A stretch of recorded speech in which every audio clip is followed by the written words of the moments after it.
ไปฉันจะเล่าให้ฟังว้าวรักที่มีเธอมากกว่าดาวที่ลอยบนฟ้าไม่น้อยก็นกอินทรีและมวลแมลงในท้องนภามากกว่าพื้นดินไม่ต้องเมฆทรายบนชายหาดและถ้ามันยังคงไม่พอให้เอาทะเลไปรวมกับเขาไอ้นี้ต้องสร้างและเงาละอองดอกไม้ที่ในอากาศมีแค่เท่านี้โปรดเธอพิจารณาที่ฉันต้องทำงานหนัก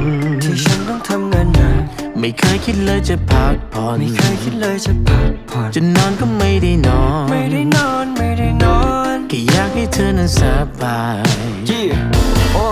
เอาอะไรมาแลกฉันก็คงไม่ยอมต่อให้ทำงานหนักไม่หลับไม่นอนเอาเธอไปเขียนลงไปในกลอนเมื่อเธอสบายในอะไรก็ยอมหากที่น้อยใจ